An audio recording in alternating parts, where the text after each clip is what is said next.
Olá, boa tarde. Eu sou Renata Cafardo, vice-presidente da GEDUCA, e é um prazer estar aqui apresentando essa segunda mesa no nosso quarto Congresso Internacional de Jornalismo de Educação. A gente vai ter a presença, obviamente, dos nossos 5 secretários aqui, que eu vou apresentar daqui a pouquinho, mas antes eu queria pedir licença para a gente passar um vídeo feito pela equipe da GEDUCA, que mostra a situação de crianças durante a pandemia sem escola. Ele foi feito pelos repórteres Ítalo Cosme e Laísa Cosme e editado pela Fernanda Balsalobre.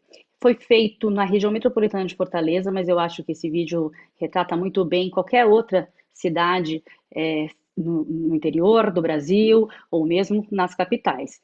Ele mostra essa triste realidade das crianças sem escola durante a pandemia. É um trabalho sensacional desses 3 jornalistas, eu peço que todo mundo preste atenção, os secretários depois podem comentar ou não, se quiserem. E ele é o primeiro vídeo da nossa série da GEDUCA que vai ser apresentado durante todo o congresso. Todo dia, ou na frente, antes de alguma mesa, a gente vai ter um vídeo, são 5 vídeos muito legais, espero que vocês gostem, muito bem feitos, que a gente fez com muito carinho para mostrar e para retratar a realidade da pandemia, como eu já disse.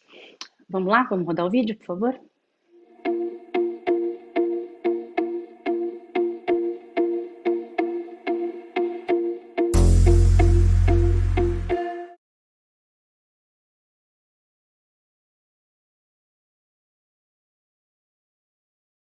Qual é a página, professora? Página 55. Pronto, achei.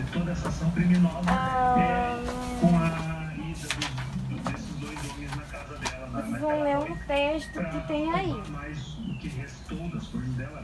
Sim, nós arrumamos a casa, nós ficamos brincando. Meu pai fez uma piscina pra nós, aí nós ficamos dentro da piscina, sabe? Aí a gente brinca, aí para 5 horas, não. Aí a gente, quando a gente termina de brincar, a gente às 7, aí para 5 horas a gente arruma a casa. Aí espero que nosso pai chegar, aí a gente brinca lá fora, porque a gente não pode sair. Porque o pai tem medo de acontecer alguma coisa com a gente. Tem a menina mais velha que é a que comanda a casa. Antes era muito feliz, porque meu pai saía pra trabalhar, aí nós ficávamos em casa, eu fazia as coisas, aí quando chegava a hora de tomar banho para ir para a escola, nós tomava banho, arrumava as coisas, os materiais, nós esperávamos ali o ônibus na frente de casa e nós ia para a escola. E agora nós ficamos em casa, né? Às vezes meu pai, quando ele não tem trabalho, ele fica em casa com nós. Quando ele tem, ele vai trabalhar e ele fica em casa. Ficou mais perturbado, né? Por causa que ele não está estudando, é uma bagunça só, eles os dias dentro de casa. Sinto saudade de fazer as tarefas na hora certa. Porque quando a gente acorda, a gente tipo acorda tarde. Às vezes a gente acorda cedo. Aí 9 horas, a gente tem de estudar 9 horas. Aí a gente fica meio cansado. Aí a gente só faz tarefa lá para as 10 horas. Aí a gente faz meio atrasado. Aí na escola a gente faz acompanhando. Realidade, sou mais forte que você. Se não acredita, vamos lutar para ver. Estudar na escola tem os amigos, a professora, e ela explica. E em casa não, ela manda você fica no quarto estudando e ela não explica. E você tem uma dúvida, mas você tem que mandar alguma pergunta para ela pelo telefone. Eu acho legal estudar em casa, mas eu prefiro na escola mesmo. Era o celular que eu tinha aí eu mandei ajeitar por causa que eles não ficassem sem o estudo, né? Porque tem que ter a educação, né? Aí começou as aulas online, aí eu fui na escola, dei o número para eles, aí nós começamos a estudar online, eu e meus irmãos. Então eles se interessam para os deveres de casa direitinho. Estou estudando matemática, ciências, várias matérias. Aí nós faz a tarefa, nós responde e nós manda a foto pro professor e eles olham lá e dão ok. Quando eles precisam, tipo, eles não entendendo a tarefa, aí eles perguntam pra mim. Aí se eu não entender, se meu pai estiver em casa, eles perguntam pro meu pai. Aí se nós não entender, aí eles perguntam pra professora e a professora explica direitinho pra eles. Eu sinto saudade de alguns amigos, a gente brinca, e também as professoras, as merendas da escola. O governo disse que todas as escolas iam dar merenda tipo, dar cesta básica para todas as casas. Só que nós não recebemos. Eu não acho difícil estudar, eu acho difícil, às vezes, as coisas que, tipo, meu pai não fica em casa, fica meio atrapalhado, mas nós arranjamos um jeito e vamos, né? A escola faz falta? Faz sim. Por quê? Por causa da educação, esse estudo à distância é diferente, né?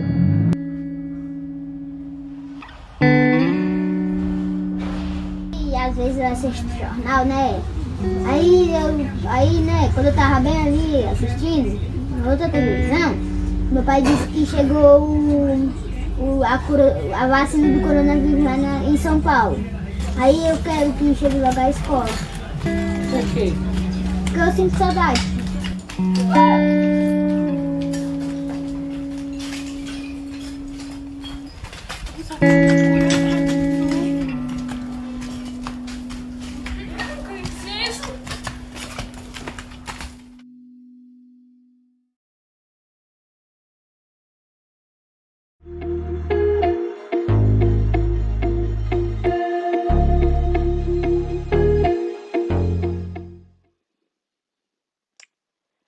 É isso, gente. Só para dar uma informação, os meninos citam que não receberam a cesta básica da prefeitura. A gente procurou a prefeitura de Itaitinga, que é na região metropolitana de Fortaleza, onde eles estudam, e eles afirmaram que houve distribuição de kits alimentícios apenas uma vez, desde a suspensão das aulas presenciais, e cerca de 5.000 alunos só foram beneficiados, sendo que há 8.300 alunos na rede municipal.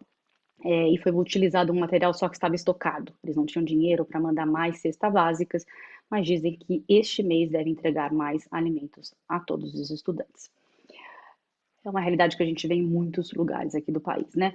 Mas vamos apresentar agora os nossos convidados.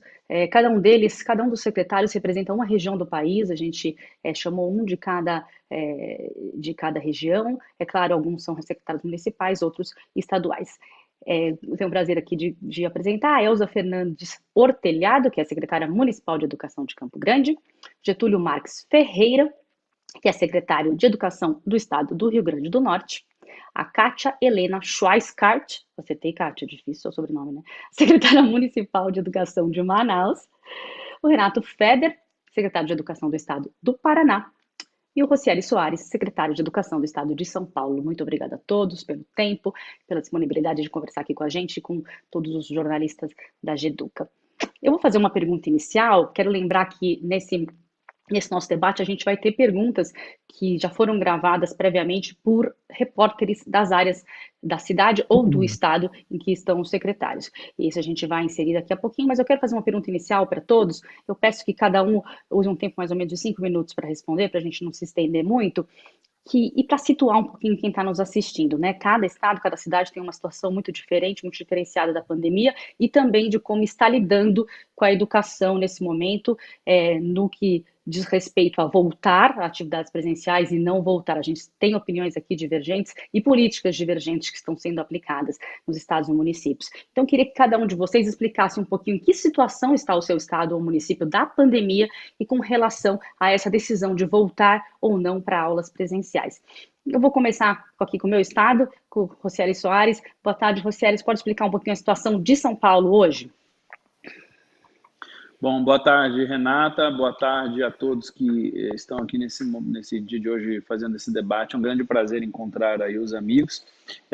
Bom, vamos lá, né? Acho que São Paulo está tendo uma trajetória de diminuição de casos, né? Nós, inclusive, tivemos regiões que dentro da organização, para todo o Brasil que nos assiste, é um conjunto de cores, então o vermelho é a situação que era pior, não temos hoje nenhuma região nessa, temos uma região no laranja, mas já temos inclusive regiões no verde, isso quer dizer que é o melhor momento hoje do estado como um todo, na diminuição de casos, isso tem ficado muito claro assim, nesses últimos dias. E neste caso, aqui, Estado de São Paulo definiu que depois de 28 dias regionalmente, se a região ficasse no amarelo, no mínimo, ela poderia começar a voltar às atividades presenciais. Nós, desde 8 de setembro, começamos com volta de atividades presenciais e, nesse momento, Renata, a gente está fazendo volta de atividades que não são obrigatórias.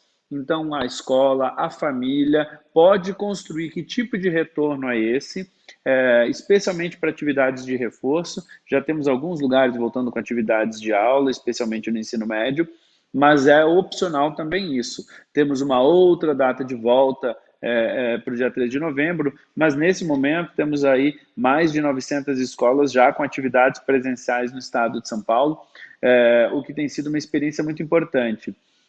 Obviamente, os desafios desse retorno têm sido, certamente todos os secretários vão estar falando sobre isso, têm sido grandes, e eu acho que hoje o grande debate que nós precisamos fazer em relação a quando chega a vacina, se não volta agora, volta quando, como voltar é sempre muito importante, como que a gente monitora e acompanha e garante todas as proteções do protocolo.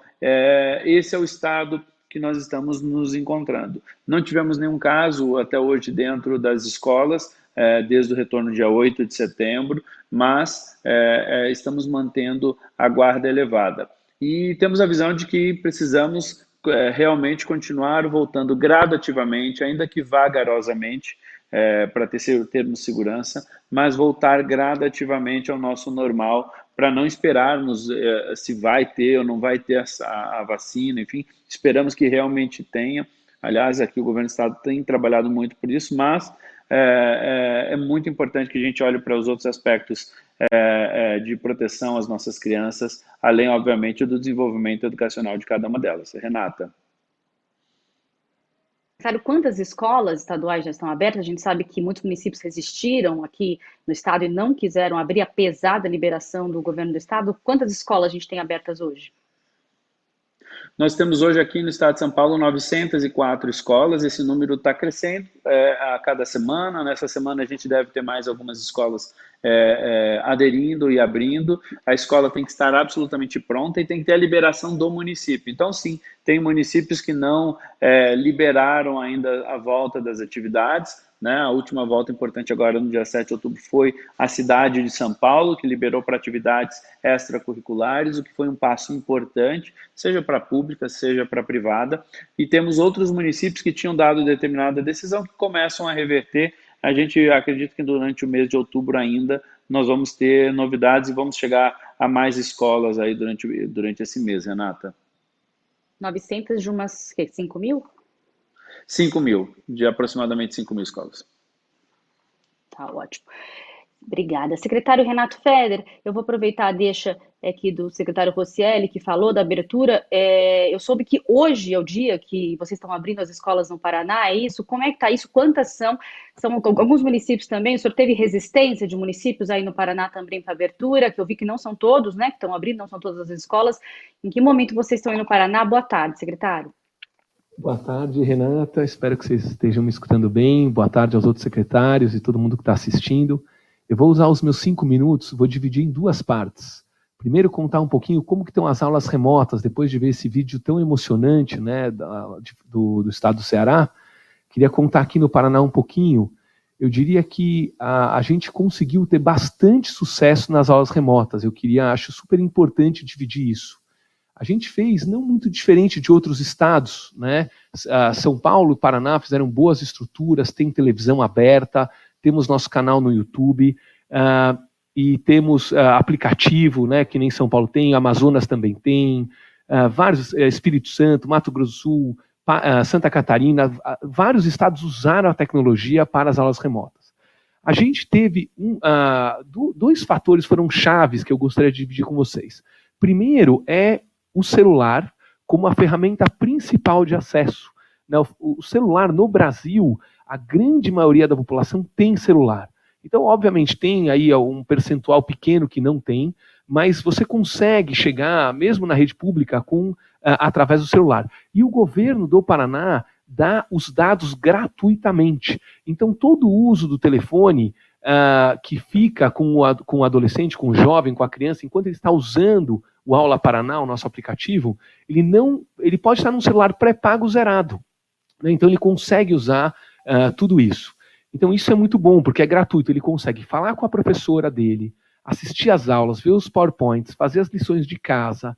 Então, ele consegue estar próximo da escola, inclusive ver o rosto dos colegas, os colegas, a professora veem o rosto dele, né? Então, isso funciona muito bem. Então, esse é um pilar que a gente conseguiu. O outro pilar, e aí acho que foi uma diferença do Paraná, que funcionou muito bem, né? A gente conseguiu dar para cada escola tudo que os alunos e professores estavam fazendo. Então, isso foi muito legal, Renata, de ver a adesão ao Aula Paraná aumentando, a adesão dos alunos ao estudo aumentando, porque todos nós somos humanos, e o contato humano fez os alunos assistirem às aulas com mais frequência. Então, a escola, a diretoria da escola, recebe todo dia quais dos seus alunos fizeram a lição de casa, quais acertaram, quais erraram, quem não fez a lição de casa, os casos mais graves, os professores que interagiram, os professores que deram aula, quanto tempo durou essa aula, quais os alunos participaram. Então, essa gestão da escola a gente conseguiu fazer.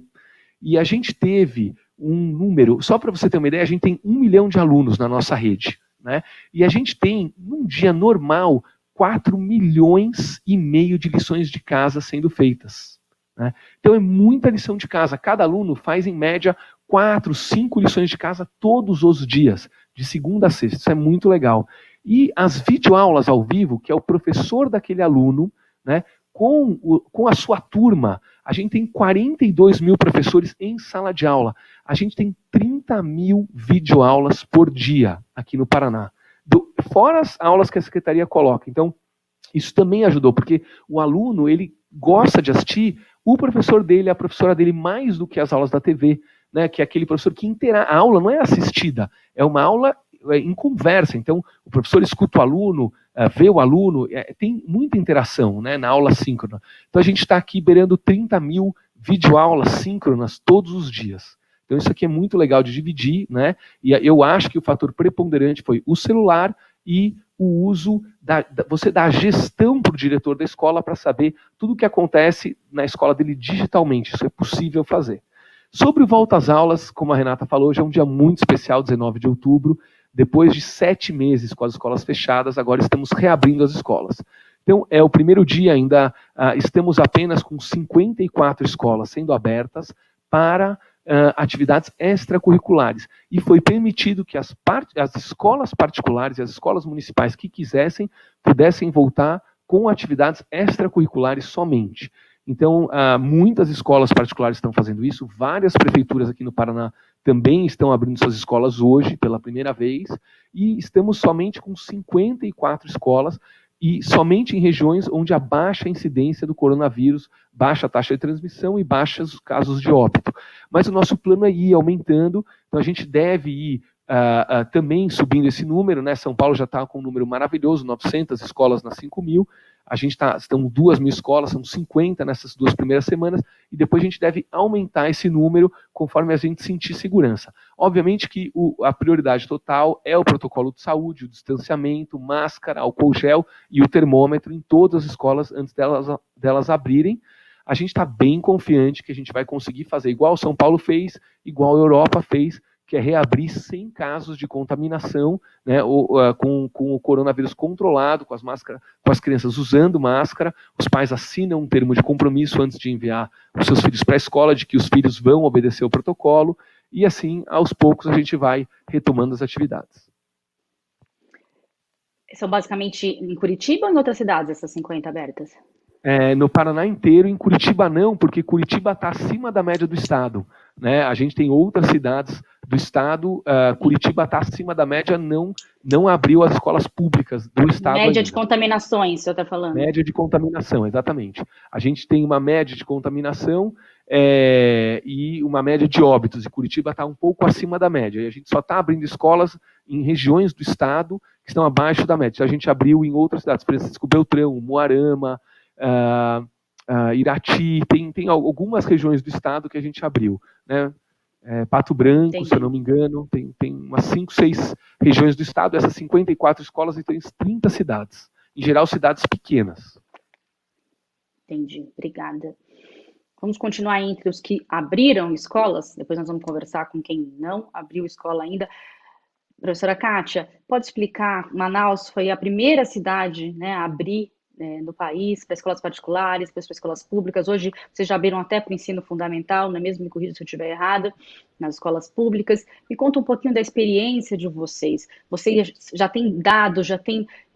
a gente ouviu algumas matérias falaram sobre a quantidade de contaminação de professores e alunos. Qual que é a avaliação de vocês nesse momento, depois de o quê? Agosto, setembro, quase 3 meses de abertura? 3 meses já, né, secretária, de abertura das escolas em Manaus. Boa tarde.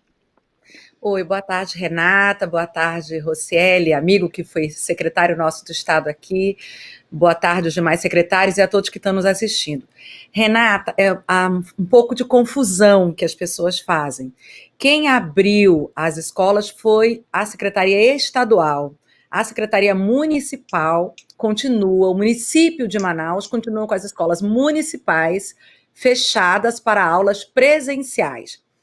Quem abriu foram as escolas estaduais, começaram com o ensino médio, e lá no final de agosto, e agora em setembro, no finalzinho de setembro, eles abriram para o fundamental, que estão nas escolas estaduais. Fazem isso de modo escalonado, e tem tido muita resistência dos professores, já enfrentaram uma greve. Bom, isso é uma coisa um pouco complexa.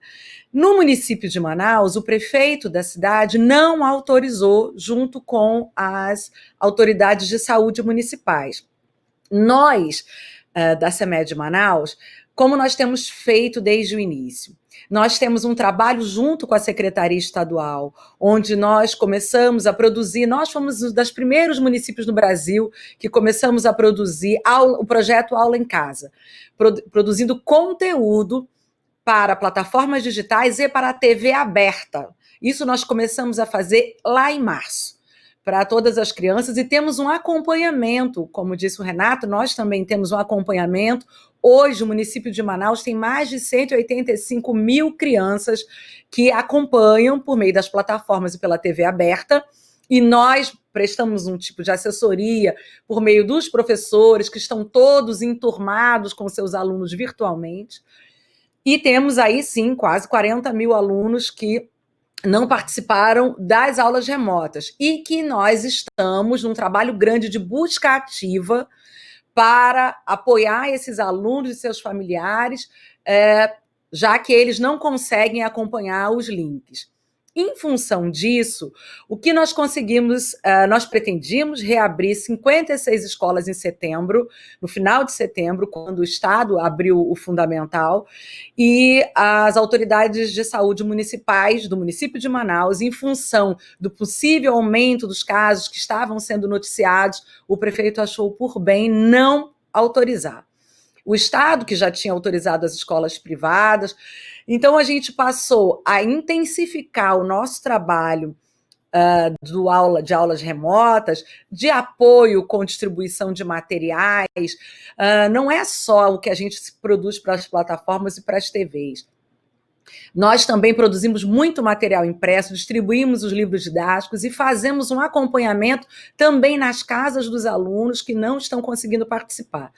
Mas, a partir desse mês de outubro, já no final de setembro, nós conseguimos abrir todas as escolas. Abrir as escolas não para aulas presenciais, mas para prestar, para que as escolas fossem os pontos de apoio, suporte físico para os alunos que não têm a menor condição, que não têm celular, não têm tablet, vários que não têm TV, e eles podem agendar a ida à escola para ter um atendimento personalizado, e também professores que, porventura, que tenham dificuldade com as tecnologias, não tenham internet em casa com facilidade, e eles podem também ir às suas unidades para preparar o material e para dar suporte aos seus alunos. Então, assim, Manaus tem feito. Mas eu queria aproveitar também esses minutinhos, Renata, para poder dizer uma coisa que eu penso que a gente tem que considerar, sabe? Acho que a gente vai falar um pouquinho mais sobre isso, mas eu acho que a gente não pode olhar, eu vi com muita atenção o vídeo, e eu não sei se vocês ficaram atentos, nenhum momento os alunos disseram, não estamos fazendo, não estamos conseguindo. Aquela família parece socialmente muito vulnerável na região metropolitana do Ceará, acho que é uma realidade parecida com o que nós temos também aqui em Manaus, em várias outras capitais do Brasil, mas, primeiro, não foi uma escolha das escolas, das secretarias municipais de saúde, de educação, nem estaduais. Foi uma contingência.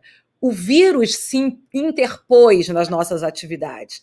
Então, eu acho que a gente teve que fazer alguma coisa. E as redes foram muito eficientes, a maior parte delas, em fazer, especialmente os municípios, que é onde a vida acontece.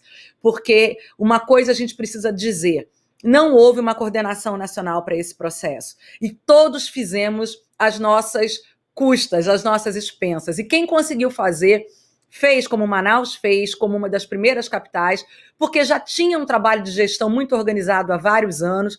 Nós saímos do 20º lugar no IDEB para o 9º, então a gente já vinha trabalhando com força e a gente fez rápido a girada. Mas é evidente que a gente tem muitos danos a serem enfrentados.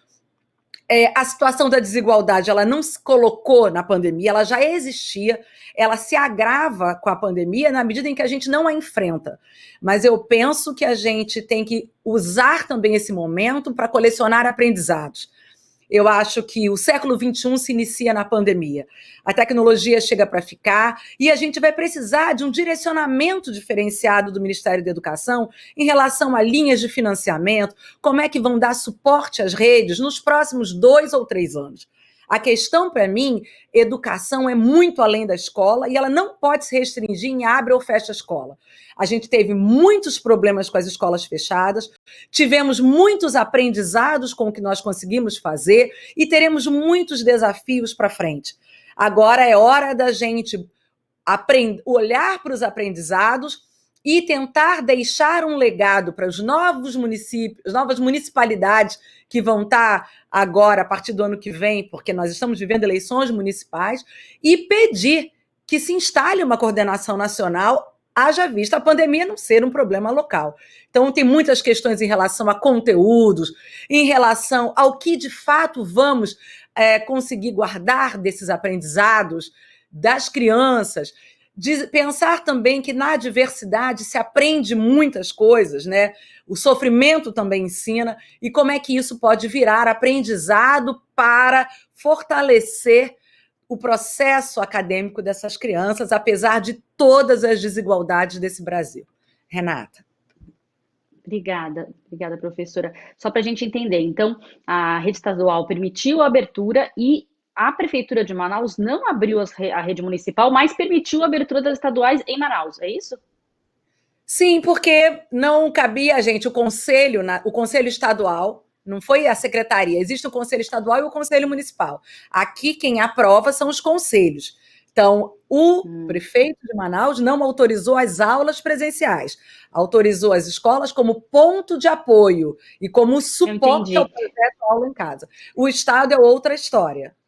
Eu pergunto porque aqui em São Paulo a gente teve essa divergência, né, secretário Rocieli? Por mais que o governo do estado tenha autorizado, as escolas estaduais na capital não abriram em 8 de setembro, mesmo com autorização do estado. A cidade pode restringir mais, né, mas não houve isso aí em Manaus. Não, em Manaus não pode. Entendi.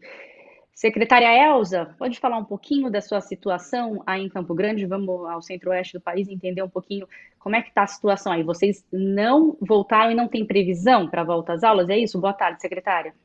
Boa tarde a todos que estão participando. Eu vou fazer um breve relato também, a partir do momento que nós tivemos o primeiro decreto da suspensão das aulas presenciais, que foi dia 18 de março. Bom, aqui a nossa rede, a Rede Municipal de Ensino, ela é composta por 109 mil alunos, nós temos 202 unidades escolares, sendo 98 escolas do ensino fundamental e 104 escolas de educação infantil. Nós temos mais ou menos entre professores e servidores administrativos a faixa de 13 mil servidores. Então, nós iniciamos esse atendimento para os alunos no dia 6/4. A Secretaria Municipal de Educação elaborou os primeiros cadernos pedagógicos. Esses cadernos, eles foram disponibilizados no site da Secretaria, os pais já tiveram esse acesso, e aí as escolas se organizaram com a impressão desses cadernos. Atendemos também as escolas do campo com a distribuição desses cadernos impressos, que os pais retiravam esses cadernos, os alunos preenchiam e devolviam às unidades escolares. Diante daí está sendo feito, na verdade, um acompanhamento pedagógico desses cadernos. Levando em consideração que a pandemia, né, ela iria dar continuidade e as aulas suspensas iriam continuar, nós fomos buscar outras ferramentas para atender os alunos. Não ficamos somente no caderno pedagógico. Aí nós conseguimos uma parceria com a TV Educativa, no canal aberto, com a transmissão pelas aulas, pelos conteúdos. Essas aulas todas estão sendo gravadas pelos nossos professores. Também criamos o canal do YouTube, então a aula que é transmitida pelo canal da TV Educativa, ela fica gravada no canal do YouTube, e também criamos um aplicativo da Rádio Reme, para disponibilizar também esse conteúdo para esses alunos. Diante disso, a partir do segundo caderno pedagógico, cada escola já se organizou com os seus professores, com sua equipe pedagógica, para realizar a impressão desses cadernos e dar continuidade. Também nos preocupamos com os alunos com deficiência, foi feita uma adaptação do conteúdo para o atendimento a esses alunos, e cada escola ela se organizou para atender esse aluno. Como que foi realizada essa organização? Através de uma ligação telefônica, através do Face, através do canal do YouTube, um e-mail, um Google Meet, o Google Classroom, o site próprio de cada escola, que tem algumas escolas que têm o site, o Zoom, o Moodle, enfim. Cada escola se viu na necessidade de se organizar para fazer esse atendimento aos alunos. E falando também nessa questão do atendimento às crianças com alimentação, a partir do dia 23 de março, Campo Grande já iniciou a entrega do primeiro kit merenda. Adquirimos com recurso próprio da prefeitura, fizemos uma compra emergencial. Então, a partir do dia 23 de março, os alunos beneficiários do programa Bolsa Família também começaram a receber o kit merenda. Iniciamos essa entrega com 27.424 alunos e estamos concluindo agora a quarta remessa com 32.644 alunos, visto que o governo federal, como ele ampliou o programa do Bolsa Família, então nós tivemos esse aumento. Então, assim, diante de toda essa situação que nós estamos trabalhando, também nós criamos o canal do YouTube para reflexões pedagógicas, as formações continuadas dos nossos professores, que nós demos continuidade. Também criamos um outro canal no YouTube para fazer a formação do socioemocional para os nossos professores, nossos gestores, nossa equipe pedagógica, já pensando nesse retorno. Então, foi feita toda uma avaliação, fizemos uma pesquisa para saber qual é o percentual que nós estamos atingindo desses alunos. E a nossa pesquisa foi muito positiva, pois de 109 mil alunos, somente 792, eles não tiveram essa continuidade de buscar os cadernos, de interagir com a escola.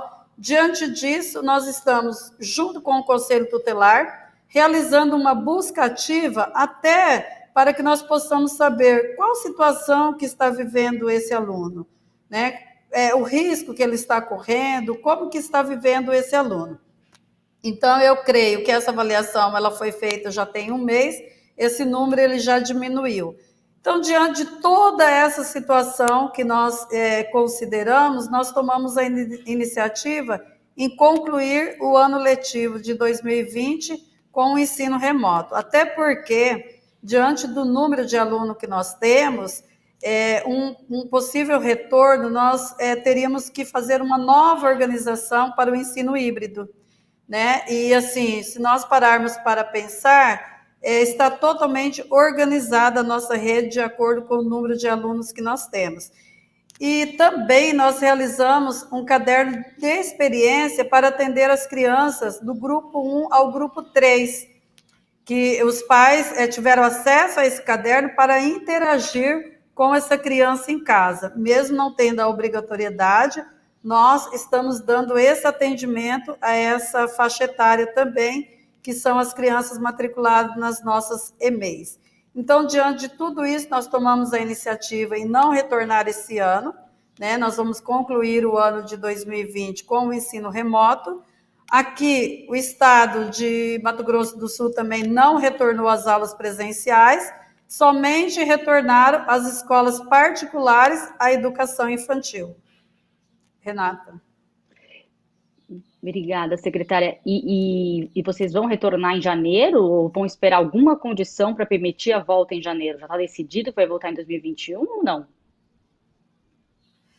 Nós estamos nos organizando para o retorno, o início, na verdade, dia 6 de fevereiro de 2021. Então, nós já estamos com o plano de biossegurança, cada escola fará a sua organização de acordo com o seu número de aluno, com a sua estrutura física, adaptação desse plano de biossegurança. Nós vamos equipar todas as nossas 202 unidades para um provável, se Deus quiser, retorno início dia 6 de fevereiro. Tá certo, obrigada, secretária. E no Rio Grande do Norte, secretário Getúlio, como é que está a situação? Tem uma data para volta em 2021 ou não? Vão esperar a situação do Estado, vacina, como é que está isso? Boa tarde, secretário. Oi, boa tarde, Renata, boa tarde, os colegas, todos que estão aqui presentes, os grandes líderes aí, Rocieli e Feder, né, e as minhas duas colegas que estão aí das secretarias municipais. Aqui no Rio Grande do Norte, nós tomamos uma decisão de não retorno e sempre naquela linha de ouvir o comitê científico, dizemos sempre, e dissemos para todas as pessoas, inclusive para o grupo que formamos desde o início da pandemia, em 18 de março, que a decisão do retorno seria uma decisão a partir daquilo que recomendasse o comitê científico. E o comitê científico, né, segurou, né, todo esse processo no Rio Grande do Norte, que inclusive já está provavelmente há 5, 6, 7, 8 semanas. Eu acho que já temos quase 2 meses que a gente tem uma situação muito controlada. No Rio Grande do Norte nós temos 1/3 da população, né, que são de educadores ou estudantes, ou seja, cerca de 1.300.000 para uma população de 3,5 milhões. Então, essa retirada dessa população de circulação, né, fez com que nós pudéssemos ter realmente os números mais tranquilos no Rio Grande do Norte. Ao mesmo tempo, a hora do retorno, e nós trabalhamos sempre para isso, para que pudéssemos retornar. Num primeiro momento estava previsto o mês de agosto, e a análise pandêmica, normalmente havia uma semana em que havia um decréscimo do número de casos, do número de mortes, e 14 dias depois, quando a gente fazia qualquer abertura de qualquer área econômica, nós percebíamos que 14 dias depois havia novamente um pequeno crescimento. Aí a governadora, né, que sempre disse que o primeiro era defender a vida, sabendo que é um direito também dos estudantes, o direito à escola, mas o direito principal, o direito à vida. Não vi ainda a segurança para que a gente pudesse fazer esse retorno de maneira imediata, em todas as vezes que fizemos, né, as suspensões das aulas com uma previsão de retorno. Chegando naquele dia da previsão, durante 3 vezes, né, percebemos que ainda não tinha a curva do Rio Grande do Norte, apesar de meio estável, ela caía muito lentamente. Enquanto no início da Covid, né, ela subia a cerca de 5, 6% a cada 14 dias, agora na queda, né, ela ficou durante muito tempo naquele patamar, né, e com esse patamar nós não conseguíamos ter uma segurança para o retorno.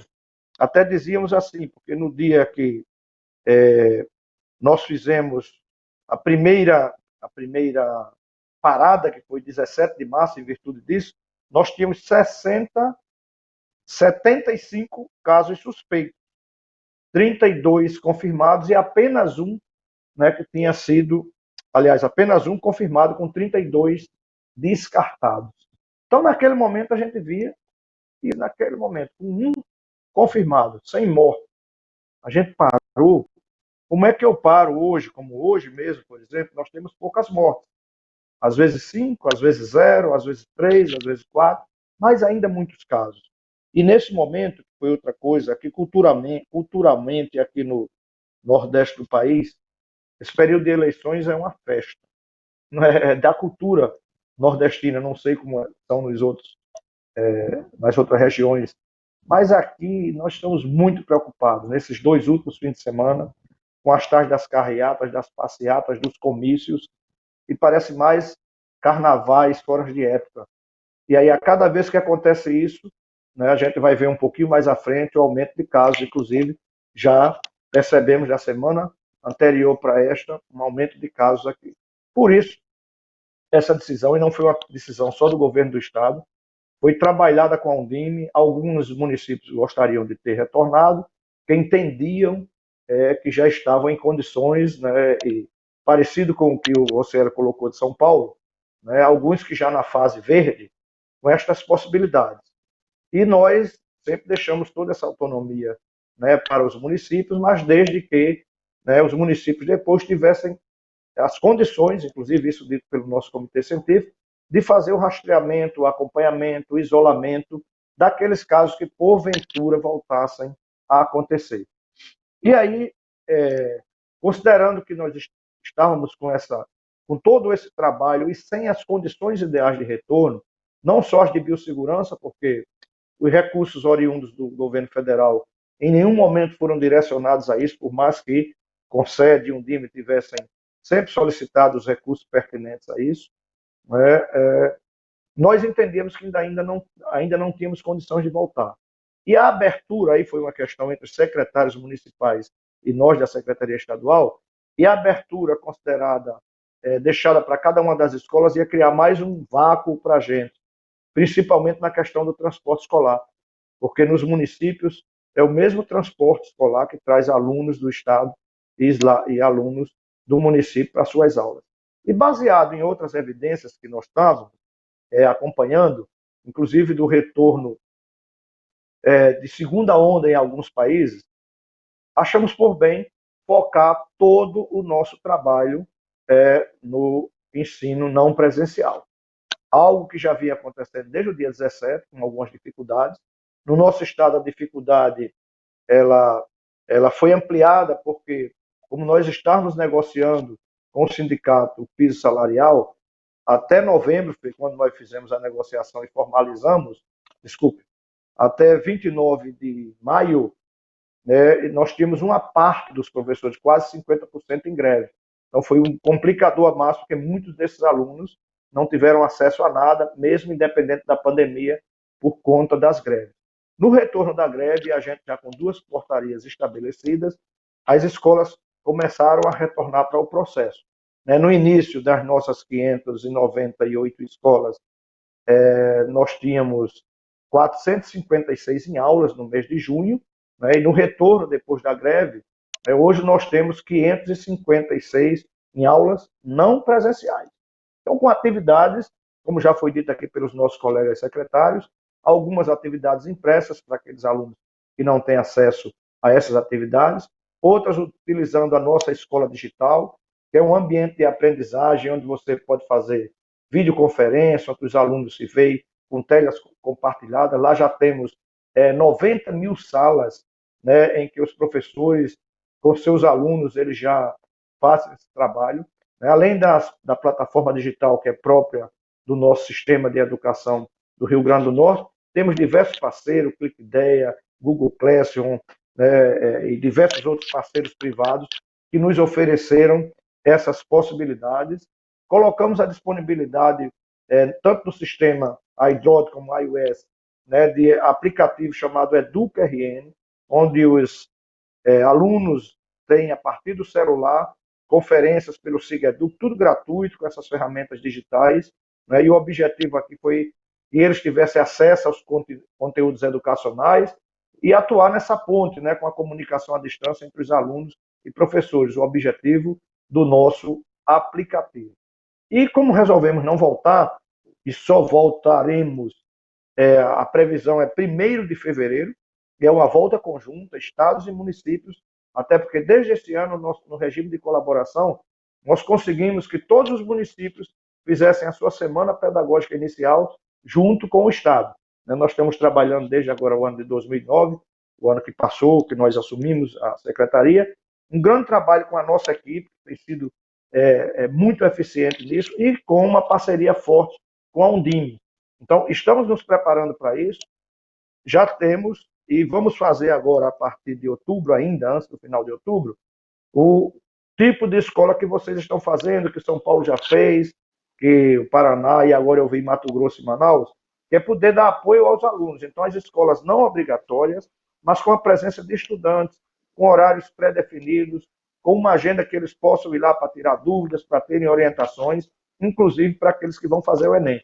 E ampliamos, aí sim, que era a grande preocupação, nem todos os nossos alunos estão tendo acesso, ainda não, mas vamos querer que os 100% tenham esse acesso, que é o caso das aulas pela TV e pelo rádio.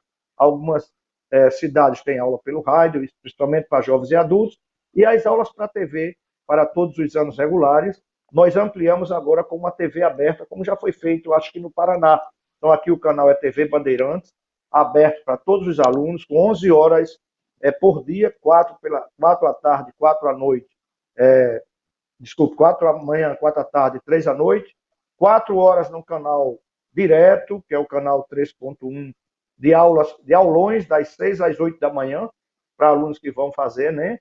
E, logicamente, isso se associa ao que nós já vimos fazendo desde maio, que era num convênio com a Assembleia, também tínhamos televisão da TV Assembleia, da TV da Universidade Estadual e da TV Universitária. Então, são esses, eu acho que parece que nós estamos todos no mesmo caminho, cada um com suas diferenças, considerando o tamanho e a diversidade do nosso país.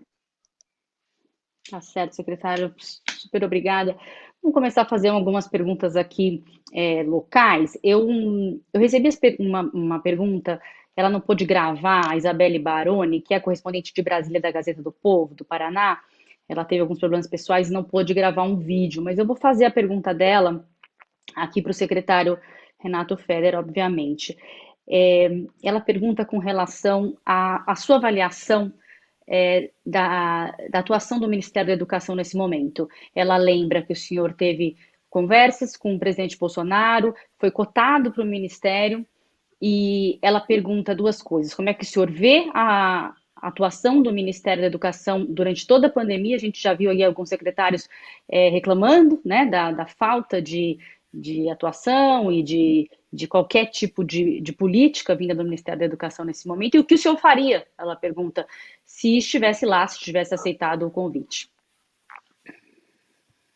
Tá bom, então, a primeira parte da pergunta, eu acho que é difícil. O Ministério da Educação, ele passou por uma mudança, o ministro mudou no meio da pandemia, né? Então, o ministro novo chega, ele troca principalmente os secretários, né, põe um time técnico à frente, e é muito difícil você conseguir dar uma resposta tão rápida, né? O ministro, acho que não tem 3 meses na cadeira, né? Então, acho que eles estão se estruturando para atender. Agora, o que fazer? Essa pergunta é muito boa. O que fazer, né? O que o Ministério pode fazer? Então, principalmente quando a gente está falando de aulas remotas, sim, o Ministério pode dar muita ajuda.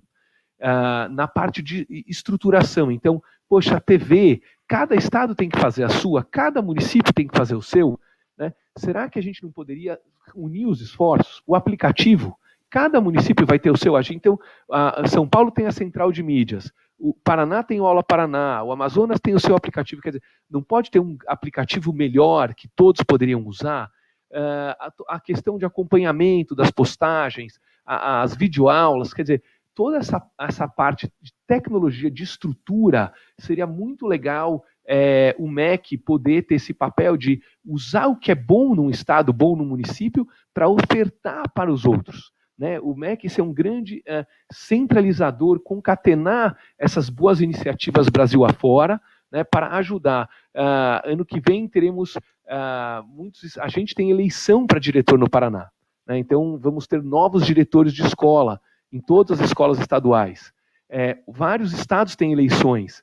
Temos milhares e milhares de escolas com diretores, diretoras, cursos de gestão, bons cursos de gestão para as nossas diretoras, nossos diretores, bons cursos de formação para os nossos professores, professoras. Então, cursos de formação, cursos de gestão, estruturas, ferramentas, tudo isso eu acho algo muito bacana do MEC fazer, proporcionar, sempre pensando em apoiar as redes municipais e estaduais. Agora, secretário, o senhor chegou a dizer que esse ministro estava há 3 meses apenas no cargo, mas quando começou a pandemia era o ministro Weintraub. Ele poderia ter feito alguma coisa desde o começo da pandemia, não? Mas acho que não me cabe julgar, né, o que cada um faz. Eu acho mais legal a parte da pergunta que falar do futuro. Né? Então, o que o MEC pode fazer? Acho que ele vem mostrando, a gente conversa bastante com a Isabel, que é a secretária de Educação Básica, né, uma pessoa que eu considero extremamente técnica, competente e com vontade de fazer políticas dentro das que eu falei, quer dizer, pensar em como ajudar, pensar em como apoiar as secretarias estaduais e municipais de educação. Você acredita que daqui para frente vai melhorar, então? Acredito sim. Tá certo. E por que o senhor não aceitou o cargo?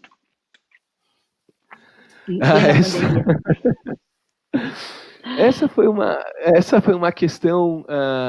Teve muitas conversas, quer dizer, um momento difícil. Eu vislumbro um tipo de trabalho. Eu acho que foi num momento de pensar que eu estou bem no Paraná, eu estou muito feliz como secretário no Paraná, né? E quis me dedicar para cá, né? Foi algo, acho que para uma mudança dessas, muitas coisas têm que dar certo, né? Acho que você tem que conversar, tem que estar muito bem alinhado, muito bem afinado, e entre prós e contras, acredito que eu estou conseguindo fazer um bom trabalho no Paraná. Quer dizer, quando a gente vê que vários alunos estão fazendo as lições de casa, estão assistindo, os professores estão conseguindo dar aula para os alunos, né? Isso me dá bastante satisfação de que a gente está no caminho certo. Então, eu estou focado nisso. Tá certo, obrigada. Agora eu vou aproveitar e fazer a minha pergunta aqui de São Paulo para o secretário Rocieli, antes da gente chamar as meninas, nossas repórteres que vão nos ajudar nos outros 3 estados. Secretário, o senhor acha que as eleições municipais estão complicando essa questão da volta às aulas? De que maneira as eleições estão influenciando ou atrapalhando a decisão dos prefeitos em voltar ou não voltar às escolas aqui? Bom, eu acho que sim, as eleições, na minha opinião, atrapalham um pouco esse processo de decisão. Agora, não atrapalha em todo lugar, né, Renata? Não é a questão de voltar ou de não voltar. A questão é, estamos voltando ou não voltando pelas razões certas? Ou seja, a partir de uma decisão técnica. Eu, particularmente, por exemplo, aqui no estado de São Paulo, tivemos municípios que decidiram pela autorização de volta da rede privada e não da rede pública. Eu não concordo. Se nós estamos preparados e temos escolas que querem fazer atividades presenciais, por que o aluno da rede pública não pode ou o aluno da rede privada poderá? Inclusive, tem decisões judiciais já demonstrando que isso realmente não é o melhor caminho. Então, a gente sabe que aqui e ali aparecem lugares onde as pessoas estão tomando decisão a partir de questões eleitorais. E isso eu acho que é um erro. Mas não é em todo lugar. Acho que também precisa ser justo. Tem muito prefeito enfrentando aí, seja uma decisão ou outra, por convicção da área da médica, área da saúde local, e acho que isso também precisa ser respeitado. E essa decisão, quando ela é eleitoral, ela é sempre para que as escolas se mantenham fechadas, não abertas. É isso? Porque a gente tem algumas pesquisas de opinião pública dizendo que 75%, 80% da população não quer as escolas abertas nesse momento. O senhor acha que o gestor público tem que se guiar por pesquisas de opinião? Eu acredito que a maioria quando se guia por esse processo de decisão, sim, acaba mantendo a escola fechada. Mas a pesquisa de opinião ela é sempre importante, Renato. Eu acho que ela não pode ser desconsiderada. Mas tem um momento apropriado e a forma apropriada de se considerar, né? Vamos lá, se a gente está falando de abrir a escola de forma opcional para a família, como é que eu utilizo uma pesquisa que é contrária à volta, mesmo que tenha 20%, 30% a favor? Ora, por que eu não atendo os 20%, 30% a favor? Aliás, a gente tem que cuidar muito, porque muita pesquisa de opinião sendo feita com viés, né? Teve pesquisa que, por exemplo, foi feita só na internet. Aí, obviamente, a classe D e E não podia responder a pergunta. Então, você acaba tendo alguns vieses aí que são, no meu ponto de vista, delicados. Acho que pesquisa de opinião pode nos ajudar a balizar determinados rumos, a determinadas decisões, mas não pode ser o fator único e exclusivo, como já se viu em alguns casos. Tá certo, secretária. Vamos ouvir agora a Andresa Lifstikman, cada sobrenome difícil aqui que eu não consigo falar. Ela é repórter do G1 de Manaus, no Amazonas, vai fazer uma pergunta para a secretária Kátia. Vamos ver o vídeo que ela gravou, por favor? Olá a todos. Primeiramente, obrigada pela oportunidade de debater um assunto tão importante que é a educação, principalmente durante uma pandemia sem precedentes, né? Temos escolas fechadas, ensino remoto, um cenário completamente novo. E eu quero destacar que a desigualdade ela é gigante entre os sistemas público e privado de ensino da educação básica. E falando de Manaus, que foi e é uma cidade extremamente afetada ainda pela pandemia, e levando em consideração as áreas periféricas, onde as famílias não têm sequer piso no chão, quanto mais computador e internet, o meu questionamento é: como garantir que o ensino e a aprendizagem estão chegando de forma eficiente para essas crianças? Secretária? Abri meu áudio. Obrigada, Andressa. A pergunta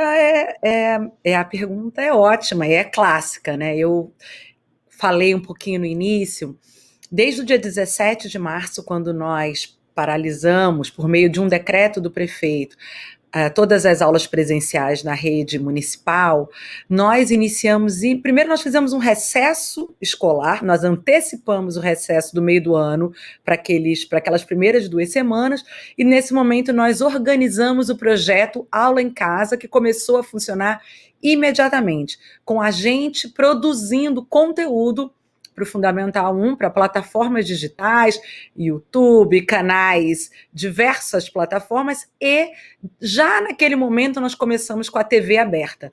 Então, uma primeira coisa para responder, Andressa, é de que nós nos preocupamos imediatamente com as famílias e crianças que não teriam internet fácil, que não têm um dispositivo para para acessar aulas, ou para fazer atividades, ou para se comunicar com suas escolas, com seus professores. Então, logo nós começamos a mandar conteúdos pela TV aberta. Junto com a Secretaria Estadual, nossa parceria, nós temos 5 canais de TV pela TV Encontro das Águas, e o Fundamental 1 é no canal 2.5. Para a educação infantil, a gente não produz aulas, a gente produz atividades interativas, que é um programa chamado EBA, Vamos Brincar, que são brincadeiras intencionais, de acordo com a Base Nacional Curricular Comum. A partir dali, de março para cá, nós começamos a produzir uns links pelo Google Forms, onde os professores passaram a responder quem estava participando, que alunos deles eles não conseguiam acessar, e ao longo desses meses nós fomos fazendo uma série de campanhas de busca ativa para aumentar a adesão ao aula em casa. Os alunos da nossa área rural e ribeirinha, porque Manaus tem uma área rural e ribeirinha, desde o início, nós atendemos com materiais impressos, professores e gestores iam de barco até as casas, a gente tem tudo isso documentado, e levavam os materiais, depois passavam para buscar as atividades, faziam as orientações. E, como eu falei para vocês, agora, recentemente, nós abrimos as escolas para esse suporte para aqueles que, de fato, estão com muita dificuldade. Agora, o que eu queria ajudar a complexificar um pouco essa conversa é que a gente fala de uma maneira geral o que está embutido na gente de que o ensino privado é melhor do que o público. Eu tenho sérias dúvidas em relação a isso. Eu penso que não na oferta do serviço. A oferta do serviço não difere em nada. Eu até acho que muita coisa do que a gente tem feito na rede pública, com agilidade, qualidade, com muitos parceiros, com uma gestão arrojada, inovadora, nós temos conseguido fazer coisas muito melhores do que a maior parte das escolas da rede privada. Quando a gente fala assim, as escolas privadas são uma minoria que estão fazendo alguma coisa com muita tecnologia ou com muita participação dos familiares, que é uma outra questão. Acho que nossa dificuldade é o público-alvo nosso. E aí, essa questão, ela não está marcada só pela pandemia, ela está marcada justamente pela situação social brasileira. Agora, nós temos sim procurado dar uma atenção especial e acompanhado. Então, a gente hoje, eu acabei de ter uma informação, Manaus tem 244 mil alunos da rede, só na rede municipal. 193 mil alunos estão participando do aula em casa, com maior ou menor participação, com maior ou menor dificuldade. Muitos desses alunos tinham também muitas dificuldades em aulas presenciais, na frequência das suas escolas, e a gente sempre trabalhou forte para combater a evasão, para melhorar a qualidade da aprendizagem dos nossos alunos. Então, eu insisto em dizer, primeiro, a gente precisa desmistificar alguns mitos. A escola privada não é necessariamente melhor do que a pública. Segundo, existe muita gente em escola privada, por exemplo, que está fazendo ensino híbrido, colocando um computador na frente de um professor, os alunos que estão na sala assistem, os que estão em casa assistem pelo computador.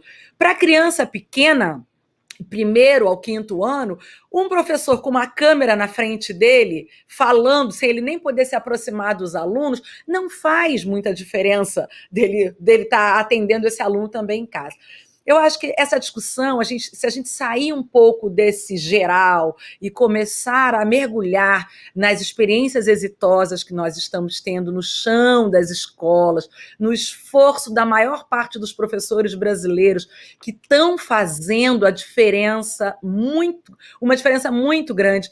Nossos professores do município de Manaus, eles não só acompanham seus alunos assistindo às aulas na TV, eles produzem material complementar, eles passaram a aprender a fazer vídeos, coisas que, assim, a gente está só podendo apoiar, né? E a gente está fazendo um trabalho forte de formação, conseguindo colocá-los conectados em grupos para que eles troquem essas experiências.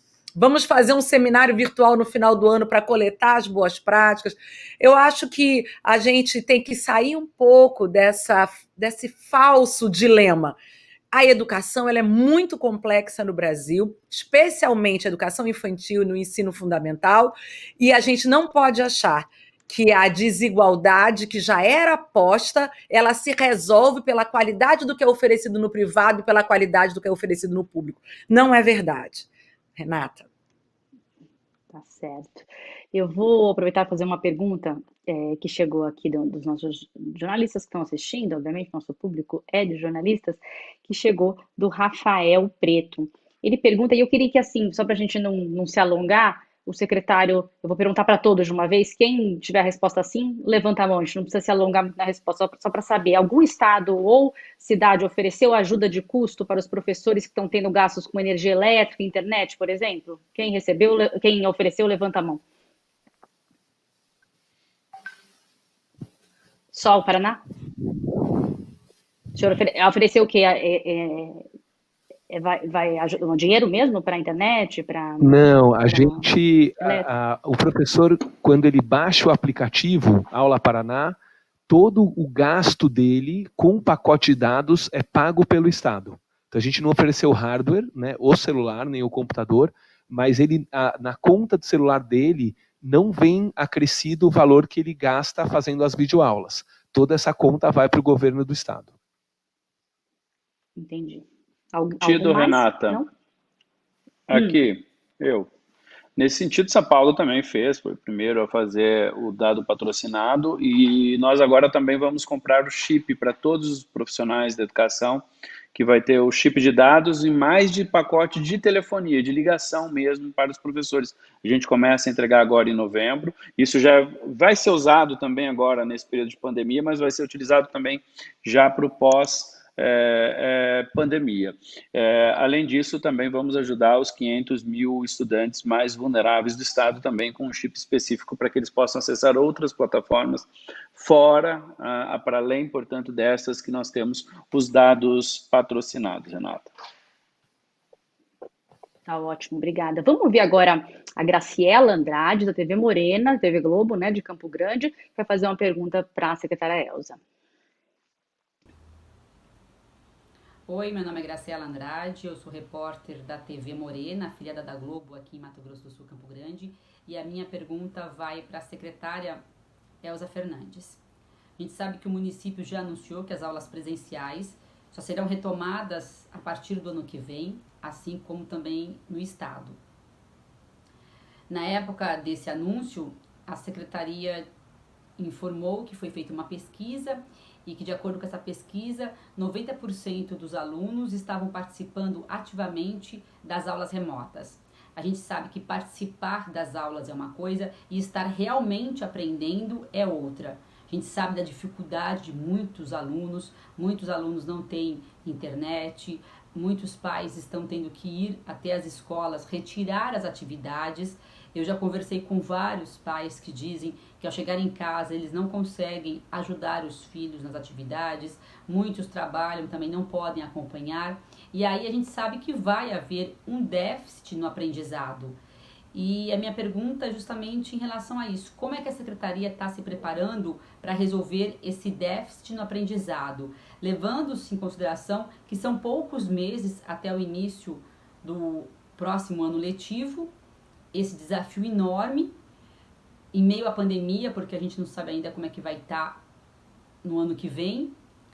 E eu quero saber se já tem um plano sendo traçado em relação a isso, em relação ao aprendizado. Como vai ser trabalhado isso em sala de aula quando houver o retorno?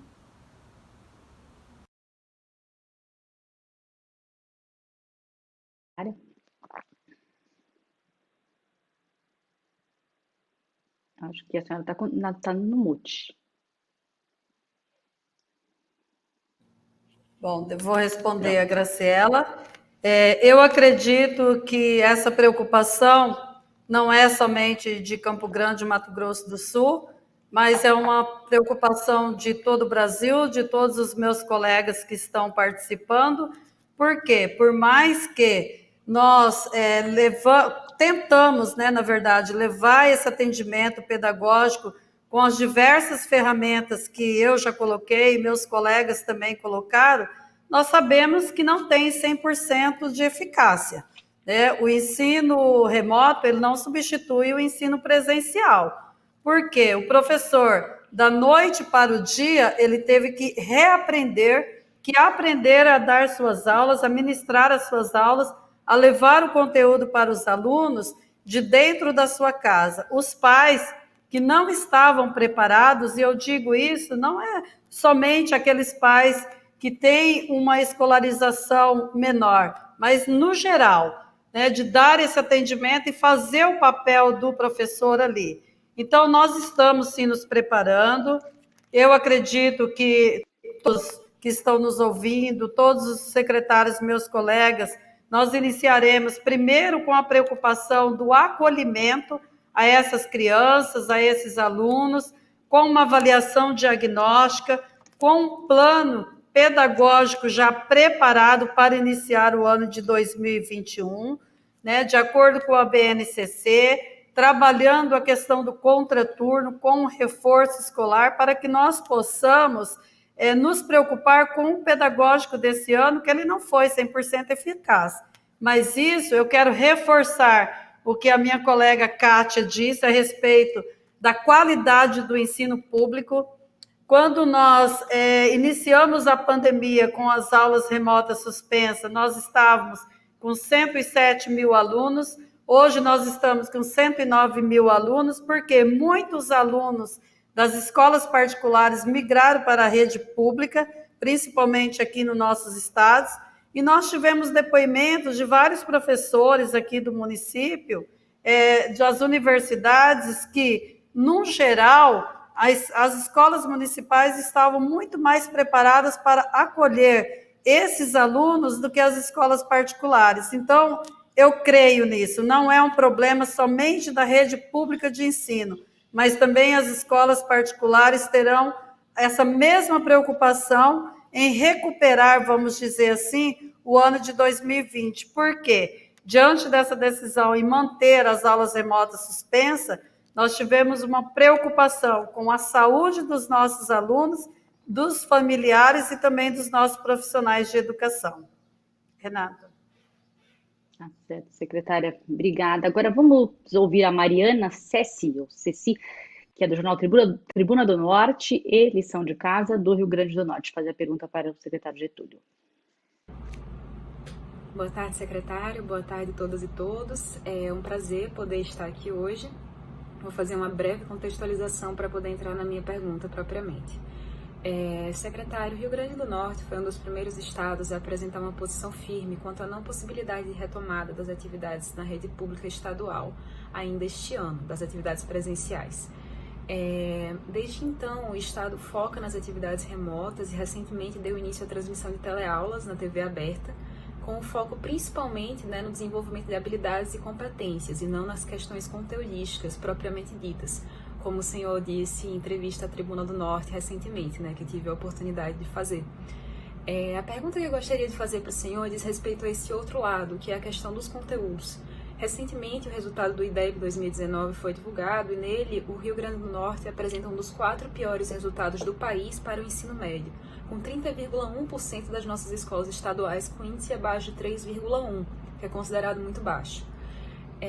Como o Estado tem pensado em lidar com essa questão da administração de conteúdos, considerando as desigualdades do ensino remoto durante a pandemia, principalmente para os alunos do terceiro ano e dos anos finais do ensino médio, que vão prestar o Exame Nacional de Ensino Médio e concorrer a vagas no SISU com estudantes de todo o país, muitos dos quais já retomaram as atividades. É isso, eu agradeço pela oportunidade e pelo espaço. Obrigado, Mariana, pela pergunta. Eu posso dizer o seguinte, primeiro que os professores do Rio Grande do Norte, eu acho que como de todo o Brasil, eles estão se reinventando nesse momento da pandemia, não é? E muitos deles, pelo que já foi dito aqui pelas nossas colegas secretárias, tanto pela Kátia como pela Elza, são professores muito comprometidos com a educação pública. Então, esses professores estão, antes mesmo da pandemia, já faziam todos esses processos, especialmente para aqueles professores que já estavam mais habituados a estudar, a trabalhar com os alunos do terceiro ano médio. Nós tivemos excelentes resultados no ano que passou, com os alunos que fizeram o Enem. E, inclusive, só para reforçar um pouco essa tua preocupação, e é verdade, é uma preocupação nossa no Rio Grande do Norte, nós entramos em 2019 e nós estamos no estado, que nós éramos o penúltimo no ranking do Enem, e aí a minha preocupação, eu sempre dizia, não é ser primeiro nem ser o último, a minha preocupação é com o aprendizado.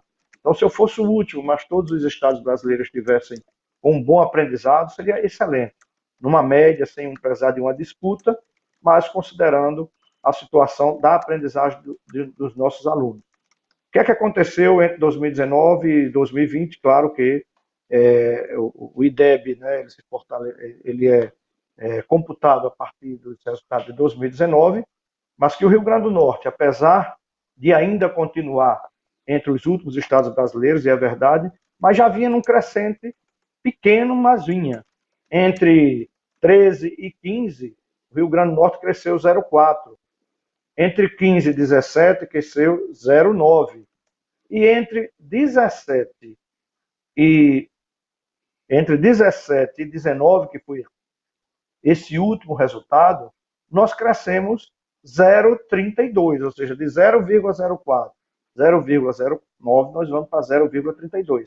Então, esse crescimento significa que o crescimento do Estado foi maior do que o de 14 estados brasileiros, apesar de termos continuado, né, entre os últimos, mas eu acho que a gente está numa crescente. Outro resultado importante nessa PEDEB é que foi o maior crescimento de toda a série histórica. Nunca cresceu 3,2 como agora. Então, é isso que faz com que a gente tenha a esperança de que nós estejamos no caminho certo. Quanto às questões do aprendizado para todos, a gente reconhece, né, que tem um grupo também, como todos os secretários entendem, que tem mais dificuldade de conseguirem ser, né, trazidos para o processo de ensino-aprendizagem, mas estamos fazendo todo o nosso esforço. Nosso estado, inclusive, não só os municípios daqui do nosso estado do Rio Grande do Norte, mas o estado em si, eu não sei se outro estado fez isso, mas nós assinamos um protocolo também com a Unicef, para que o governo do estado, nessa busca ativa, pudesse estar presente e ajudando também os municípios a buscar os alunos em casa. E essa plataforma, como vocês conhecem, é uma plataforma que é georreferenciada, que a gente pode chegar no aluno, e a Unicef lançamos há cerca de 2 semanas uma plataforma específica para o Rio Grande do Norte, porque nós estamos juntos, tanto com a Secretaria Municipal de Saúde como a Secretaria de Assistência Social. Como todos vocês disseram e reconhecem aqui, esse não é um problema só da educação, é um problema social, é um problema que a gente sempre tem falado, inclusive a grande mídia, né, no novo, né, qual é o novo normal. E eu tenho dito em todas as minhas falas que o novo normal está muito longe de acontecer. Porque isso que a gente está colocando como normal, e as pessoas terem acesso a computadores, a celulares, a mídias digitais, muitos de nós já tínhamos há muito tempo. Mas esse novo normal não chegou, né, para esses que estão em situação de vulnerabilidade. Esses, além de todas essas ferramentas, precisam também, né, que a gente tenha as questões de segurança alimentar, que nem tem, as questões de renda para seus pais, não tem. E aí, inclusive, eu vou até entrar aqui numa pergunta que foi feita ao FEDER, né? O nosso FEDER foi generoso. Ô, FEDER, se você deixa, a gente sabe que a coisa estaria diferente, como já esteve diferente quando foi o nosso secretário Rossielli. Mas a gente não pode esconder, e eu acho que nós do CONSED, né, não podemos ser assim tão generosos como foi o FEDER agora, né? De dizer que o Ministério está acéfalo, não é agora, da pandemia, não. O Ministério está sem ministro desde que entrou o governo do presidente Bolsonaro. Não tem ministro.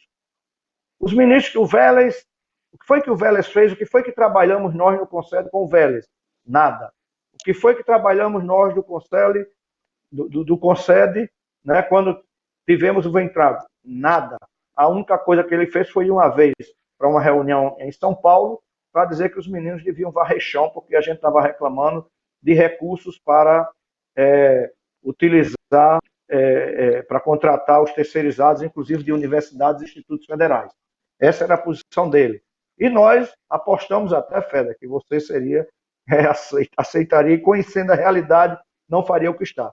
E aí a única concordância com a fala generosa do Feder é que, agora com o novo ministro, ele também não se posiciona até agora, mas parte da equipe dele, realmente, Feder, tem começado a dar aquilo que nós gostaríamos, uma conversa, uma abertura, para que a gente possa fazer isso. E vocês sabem disso, nós temos um projeto de buscar os 31 bilhões de perdas do Fundeb, que até hoje não sai do canto porque o MEC não apoia. O próprio Fundeb tivemos as dificuldades, se não fosse o Concede, a Undime, e aí aqui de público, nosso ex-ministro Rocieli, que esteve lá nos 2 dias, Rocieli, trabalhando dentro do Congresso, junto com diversas entidades e também com alguns dos nossos pares que defendem a educação, nós estaríamos também ruins de Fundeb, como agora já se pretende retirar novamente. Então, infelizmente, para nós aqui do Nordeste especialmente, não sei se no Sul o tratamento é diferente, para nós, por enquanto, é 0 de MEC. E o MEC poderia fazer tudo isso que o meu colega Ferder colocou. Ser a grande liderança para todas aquelas questões que o Ferder, se fosse ministro, estaria hoje tocando, Ferder, é o que nós esperaríamos do MEC. Nós estaríamos numa situação diferente. Mas estamos preparados, sim, para o retorno em 1º de fevereiro com todas as condições. Condições de segurança sanitária e todo um trabalho pedagógico que vai fazendo para não deixar ninguém para trás. Estou pegando isso, inclusive, das falas do meu colega Rocieli. Não deixar nenhum para trás. Aqueles que estão em casa, esse ano, como é um ciclo, ele vai ter um contínuo. Não serão reprovados, não significa que eles vão passar de ano. Significa que eles vão continuar no processo e, por exemplo, um aluno de 4º e 5º ano vai continuar com as aprendizagens, né, com tudo aquilo que é objetivo essencial, com, né, as habilidades e competências essenciais, que vamos trabalhar durante todo o ano de 2021, resgatando aquilo que não foi possível aprender em 2020. Nós temos segurança que o nosso projeto vai dar certo e que todos os secretários do Brasil estão empenhados nisso. Apesar do MEC. Obrigada. Obrigada, secretário. Secretário Ferder quer responder alguma coisa? É um debate aqui, a gente está aberto. Se eu quiser, você pode falar. Não, quero ele é generoso, ele é generoso. Ô, Getúlio, obrigado pelas palavras carinhosas, né? Torcemos tanto, não foi, Rocieli? Torcemos muito, Ferder, porque sabia que você conhecia o que a gente estava fazendo. Né? Qualquer um de nós que fosse lá sabia quais eram os nossos problemas, mas quem chega lá não sabe, viu? Fica aprendendo. O Rossi foi um dos grandes que teve por lá. Sim, é verdade. Rocieli foi um ótimo ministro, com certeza. Obrigado. Gente, a gente está chegando nos nossos minutinhos finais aqui. Eu vou pedir que cada um de vocês faça uma consideração rápida com uma pergunta que eu vou fazer para 2021. Qual que vai ser o foco da secretaria de vocês? O foco vai ser no online ou no presencial? Rocieli. O nosso foco é no presencial, mas sem abrir mão do online, né? Renata, se eu tiver que abrir mão do uso da tecnologia por um bom professor, eu sempre fico com o bom professor. Não há presencial lá na escola, nada do que a gente faça poderá substituir essa figura tão importante no processo educacional. Agora, aprendemos, né? Não dá para também abrir mão daquilo que a gente pode construir com tecnologia, dar mais oportunidades, desde que a gente diminua, obviamente, as desigualdades, que é um dos grandes processos. Então, acho que o foco, sim, no presencial, foco na busca ativa. Mas o presencial, como vai ser? Temos muita água para rolar debaixo dessa ponte, vamos ver como é o início do ano, mas a gente precisa, sim, estar voltando com as aulas. Eu espero que em fevereiro a gente comece o ano letivo aqui de forma presencial e com segurança, obviamente. E algo fundamental para a gente nesse processo, acho que não dá para não colocar como um grande desafio, especialmente para final de 20, mas especialmente 21, Renata, é a busca ativa, né? Nós temos o risco de um grande processo de abandono, de evasão, além do próprio processo de aprendizagem, que os colegas já falaram, aí Getúlio já falou sobre isso, enfim, é um grande desafio, sim, focar em determinadas habilidades, mas como é que a gente diminui os efeitos da perda? Por exemplo, esse processo aqui que eu falei da internet para os professores e para os estudantes mais vulneráveis, tem a ver tanto com a busca ativa quanto com a aprendizagem, que eu acho que são as duas coisas que no ano de 2021 nós vamos precisar perseguir mais do que qualquer ano na história da educação desse país. É um ano que a gente vai precisar remar, precisar de ajuda de toda a sociedade para que a gente possa recuperar, porque apesar de todos os esforços que estamos fazendo, é incrível o trabalho aí de todas as equipes das escolas, nós temos sim lacunas que precisarão ser preenchidas ao longo dos próximos 2 ou 3 anos. E eu acho que está na hora de a gente, como sociedade, enxergando bem, apoiar cada vez mais as nossas escolas nesse processo. Renata, obrigado. Obrigada. Secretária Kátia, qual que vai ser o foco de Manaus? É o online ou é o presencial? E se quiser incluir a buscativa, a evasão, a gente teve muita pergunta aqui dos jornalistas com relação à evasão, eu não consegui fazer, peço desculpa, que nosso tempo é curto para 5 secretárias, mas se a senhora quiser incluir a evasão como um dos focos também para 2021, quer dizer, a evasão não, né? O combate à evasão e a buscativa também pode incluir, secretária. Eu acho que Manaus, assim como boa parte dos municípios brasileiros, vai estar passando por um período eleitoral, né, Renata? O que nós esperamos que o Brasil saiba eleger bons representantes municipais e que os novos secretários municipais de educação possam continuar as boas experiências. Manaus fez uma boa experiência, na minha opinião, né? Eu fiquei à frente da secretaria pelos últimos 6 anos. Melhoramos muito o índice, como eu falei, o IDEB, quando eu entrei, nós éramos a 20ª capital, somos a 9ª, melhoramos muito, mas há muito a fazer. Nós conseguimos reduzir muito. Hoje, o percentual de evasão do município de Manaus antes da pandemia era 0,7%. Então, a gente conseguiu reduzir muito, quase zeramos isso.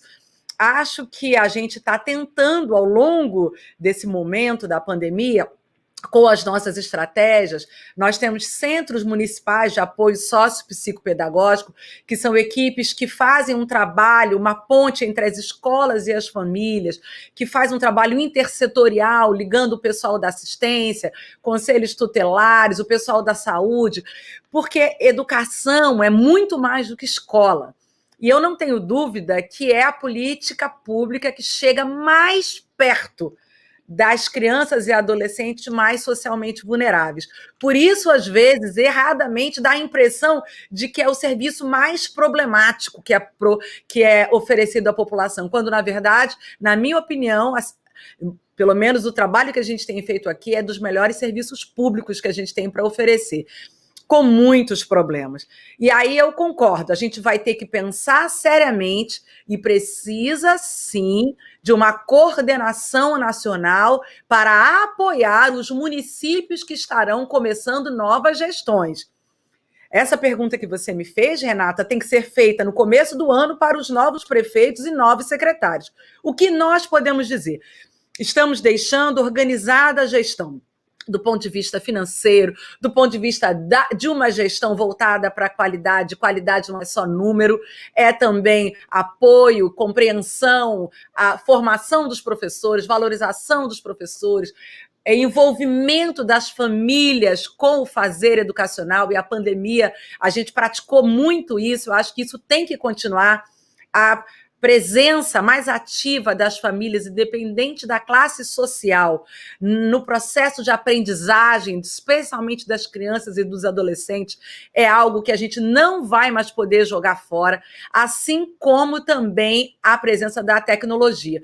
Então, eu acho que não é presencial ou tecnológico ou remoto, o ensino híbrido não é só o mediado pela tecnologia, ele é aquele que envolve múltiplas estratégias.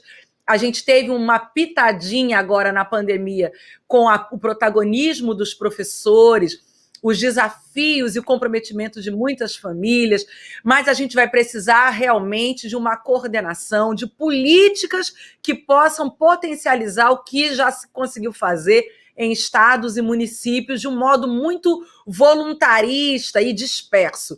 O Brasil é um país que não pode carecer de uma coordenação nacional. Não tem como. Eu concordo muito com o secretário Getúlio. Eu acho que o que a gente fez muito mais do que a gente conseguiria. Nos são cobradas questões que dependem de orçamento. A pandemia, nós tínhamos um orçamento para algumas ações. Quando a pandemia chegou, a secretária Elza falou, fizemos aquisição de alimentos, nós também fizemos por emergencial. O MEC levou mais de um mês para dizer o que fazer com os recursos federais e, mesmo assim, botou numa página, nunca fez uma resolução orientando. Então, se eu fosse dar um conselho, eu acho que as próximas gestões precisam nós temos que deixar organizados, por meio das avaliações diagnósticas que nós já estamos fazendo, avaliações formativas, até onde nós conseguimos ir com a aprendizagem dos nossos alunos, seja em termos de conteúdo, sejam das suas questões socioemocionais, seja do suporte às famílias. Esse diagnóstico nós temos que entregar para a gestão e dizer, olha, o próximo pode seguir a partir daqui, mas precisa de um reforço na parte tecnológica e, para isso, os municípios, de modo especial, vão precisar de um suporte do MEC, sim. Linhas de financiamento e apoio para melhorar a oferta de banda larga e equipamentos para que a gente possa democratizar verdadeiramente a inclusão tecnológica nas escolas. Eu acho que é o que nós não vamos fugir disso tão cedo, e para mim não é só 21,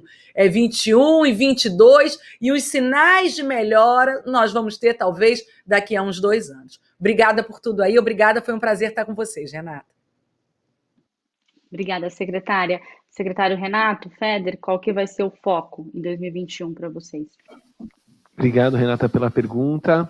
Eu diria que, antes de falar do foco de 21, queria falar, assim, tem tudo a ver com o foco de 21, que é a questão de ter bons secretários de educação no Brasil, né? Então, quando a gente faz um debate desses, né, com esse time de fibra, né, de secretários, secretárias dedicados, focados, como o Getúlio falou, eu acho que o Brasil está com uma geração de bons gestores, né? E isso vai fazer, é isso que é o mais importante para o Brasil ser uma potência educacional. Você pegou esse vídeo do Ceará para começar a conversa, mas é justamente do Ceará que veio o melhor resultado da história brasileira na Olimpíada Mundial de Matemática, né? O Brasil teve várias medalhas, ficou à frente do Japão, ficou à frente da Alemanha, ficou à frente da França na Olimpíada Mundial de Matemática, e esse resultado deve se repetir, não foi por acaso.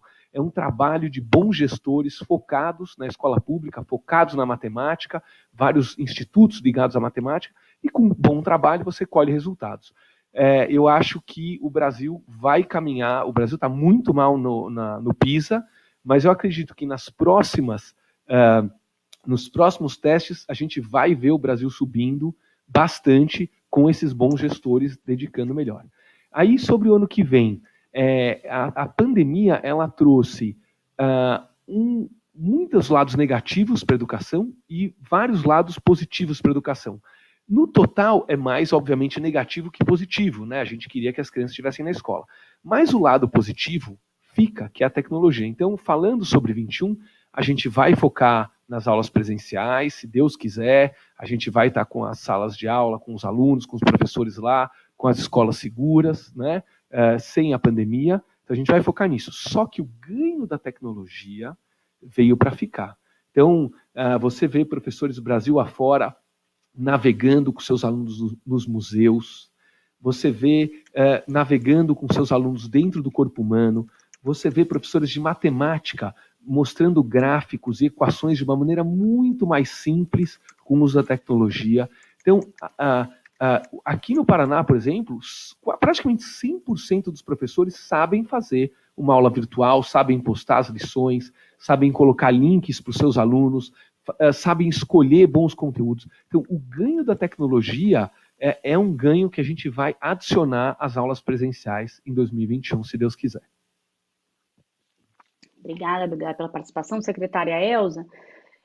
Também pode estar, né, de saída, como disse a secretária Caixa, porque é uma secretária municipal, mas o que deixar para 2021, ou se for uma continuidade de gestão, como que a senhora vai encaminhar para essa secretária? Em qualquer caso tem que encaminhar, né, secretária, para o próximo secretário, Sim, sendo da oposição com ou sendo da situação. Sim, eu só quero reforçar tudo aquilo que os meus colegas já colocaram. Se 2020 foi um ano difícil com a pandemia, nós temos certeza que 2021 também será um ano muito difícil com o início das aulas presenciais. Levando em consideração todas essas questões que já foram colocadas, nós não podemos deixar de dizer que 2021 nós vamos precisar muito do apoio do governo federal, muito.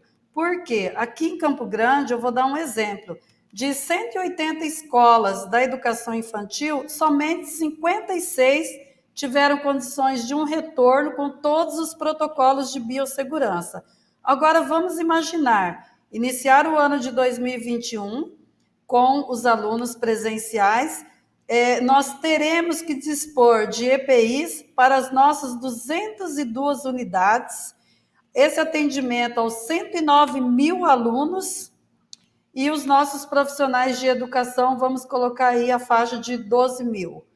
Então, nós precisamos desse olhar do governo federal, sim, não só na questão financeira, mas uma política também pós-pandemia, porque eu posso dizer com convicção que a educação do Brasil só não está no nível, vamos dizer assim, ruim, pior, porque nós temos secretários de educação, nós temos equipes que abraçou a educação, com toda a sua garra, com todo o seu amor, disponibilizando ferramentas, buscando meios para levar esse conhecimento aos nossos alunos. E, principalmente, contando com os profissionais, com os professores e com a família. Muitas vezes, nós reclamávamos, a família não é presente, a família não comparece. Então, nesse momento, nós estamos podendo perceber realmente que a família abraçou esse momento, que é um momento muito difícil, que está sendo difícil para todos nós. Então, 2021, com certeza, nós vamos focar no presencial, mas nós não podemos deixar de lado todas as ferramentas que nós buscamos para viabilizar o ensino em 2020. Até porque a vacina não será acessível a todos, e nós teremos não só profissionais, mas também muitas famílias que não se sentirão seguras em mandar as crianças para as escolas.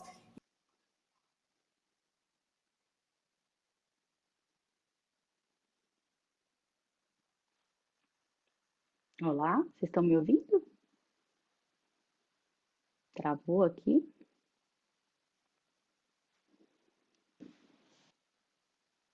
Oi, vocês estão me ouvindo? Eu acho que travou só, acho que só... Tá me ouvindo? Só nós dois estamos ouvindo. Os outros acho que estão travados. Tá me ouvindo, secretária? Elza, que estava falando? Estou ouvindo. Acho que tá no mute. Então pode continuar, desculpe, estava travado os outros. Conseguiram concluir ou não? Concluir a minha fala, não? Não, pode concluir. Só concluir a sua fala, por favor. Então, o que eu quero reafirmar? Com certeza, 2021, nós vamos ter o foco no presencial, mas nós não podemos deixar de lado todas as ferramentas que nós implementamos nesse 2020, que nós tivemos que buscar, que procurar para dar esse atendimento pedagógico aos nossos alunos, pois nós teremos profissionais da educação do grupo de risco que não se sentirão seguros em um retorno, pais que não se sentirão seguros em mandar os seus alunos, até porque nós não teremos a vacina acessível a todos. Obrigada, secretária. Secretário Getúlio, está me ouvindo ou não? Eu acho que ele ficou travado, acho que ele caiu, pelo que me avisaram aqui na técnica. Então, acho que a gente vai ter que concluir. Infelizmente, o secretário Getúlio não vai poder fazer a sua conclusão aqui. Eu agradeço muito a participação de todos que nos ouviram em casa e dos secretários, dos 5 secretários, muito obrigada. Essas são questões da tecnologia mesmo. O secretário Getúlio acabou caindo, sinto muito, secretário. E eu espero que amanhã vocês continuem com a gente. O Congresso da GEDUCA continua amanhã às 10 horas com a mesa O Jornalismo de Educação e a Pandemia, que a gente vai trazer vários jornalistas de várias regiões do país para contar como foi essa cobertura de educação durante a pandemia. Muito obrigada e até mais.